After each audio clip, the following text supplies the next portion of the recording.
So, ayan. Um, ano nga bang sasabihin ko sa inyo? Ito. Usapang... Anong pag-uusapan natin? Wala naman akong problema eh.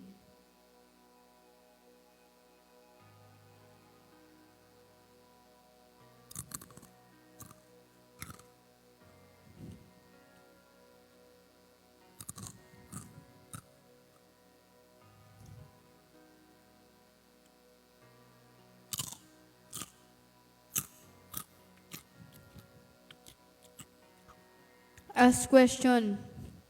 You ask question to me.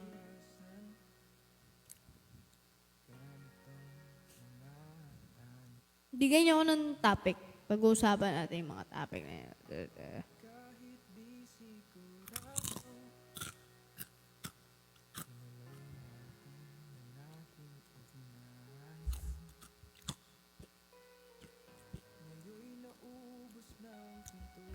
Peace. Ayoko yan. What's your ick? Yung parang ano ba yun? Yung parang, ayoko to. Ewan.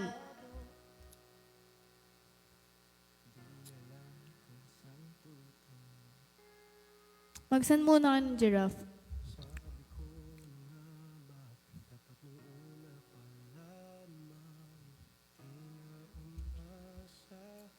Then,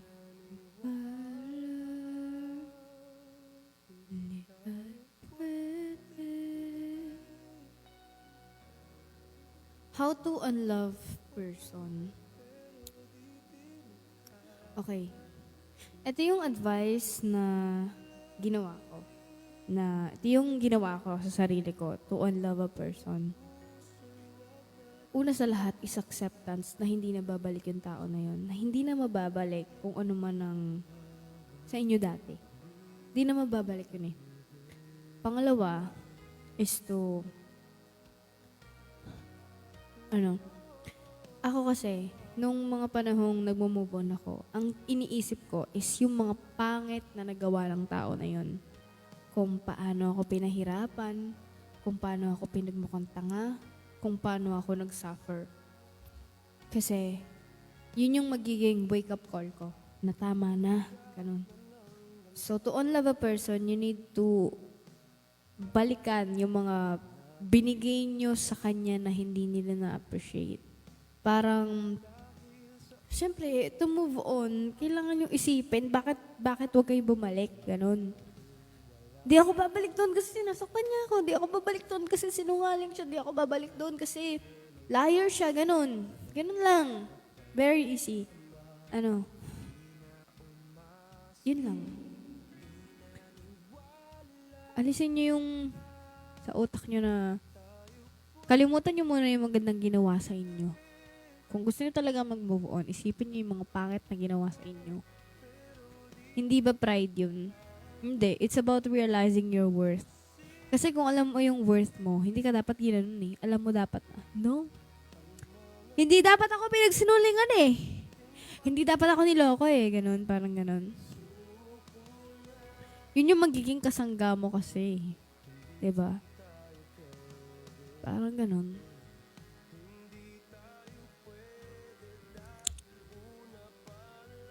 Pangatlo is to surround yourself with good people. Hanap ka ng mga taong makakatulong sa'yo. Yun talaga. Maghanap ka ng mga friends mo. Kasi ako, naniniwala ako malaking impact yung mga friends. Kapag may mga friends ka during moving on stage, mas madali na lang yun. Ganun. Mas matutulungan ka ganun. Pero ito yung no na no, non-negotiable sa moving on. Yung gagamit ka ng ibang tao para lang mag-move on. Parang ego na kasi yun eh. Na parang, no, ayoko magmukhang tanga. Kailangan may someone ako. Kailangan ko magpatira, ganun. No. Huwag kayong pupunta sa point na ganun. Parang ganun. Huwag tayong maging ganun. Let's move on silently, quietly, properly, clearly, peacefully, decently, demurely, Yan, parang ganun. Mag-move on tayo, ganun. And wag muna kayo mag-enter ng relationship kung hindi pa kayo fully healed. Huwag nyo namang hayaang maging responsible yung mga bago nyong partner sa moving on process nyo. They are not responsible to heal you.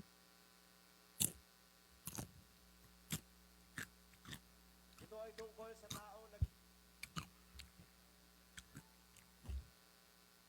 Alam niyo ba kung bakit December Avenue ang pangalan ng banda namin? At kung bakit masasakit? Ganito po ang December Avenue. Listen to our new song. Ilang beses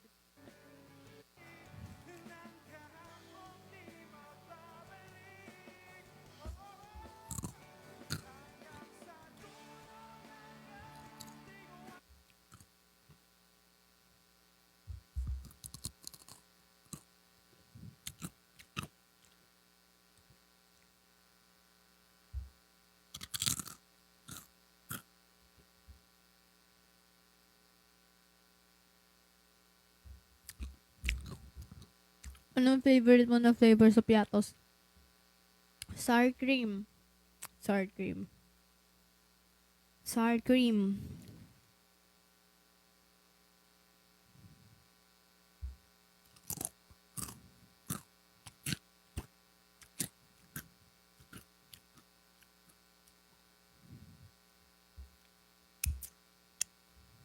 Ito ah.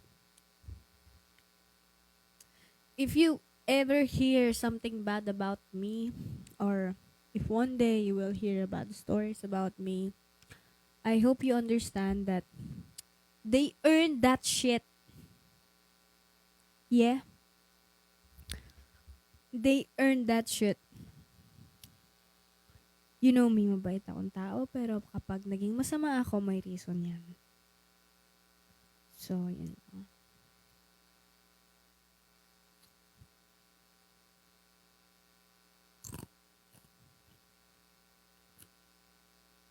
Tapos, if one day, makarinig kayo ng pangit about me,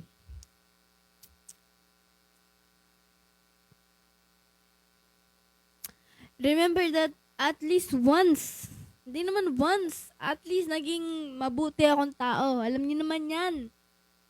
Alam niyo naman yan.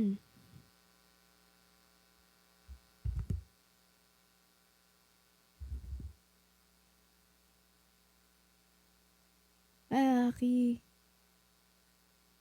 I love you. Actually, kaya pa ng isang giraffe yan. Meron pa ako isa. Kaya na isang giraffe yan. Pero,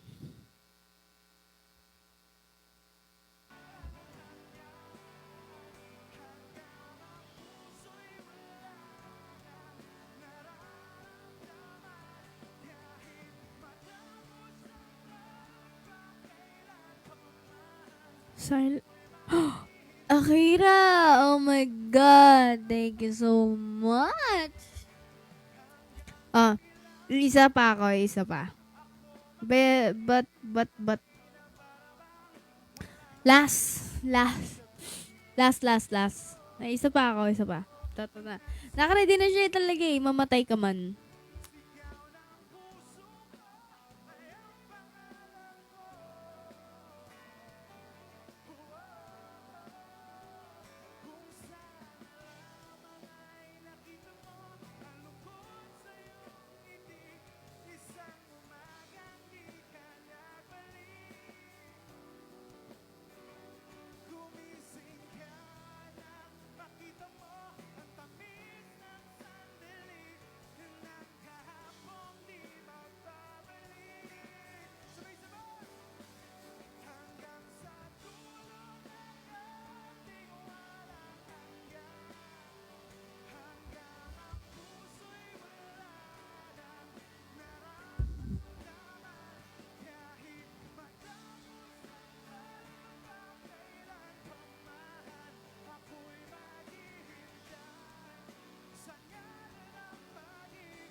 No. Sabi, sabi ko kanina, gusto ko ng cellphone. Under ka pala. Anong under pinagsasabi mo? Hindi ako.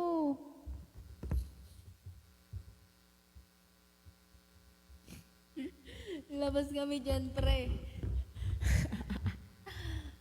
Labas na kayo.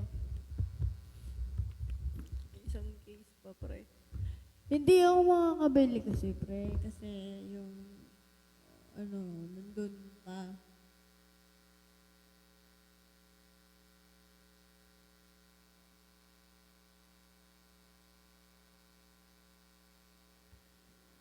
Kailan ko matapang ka? Matapang ako.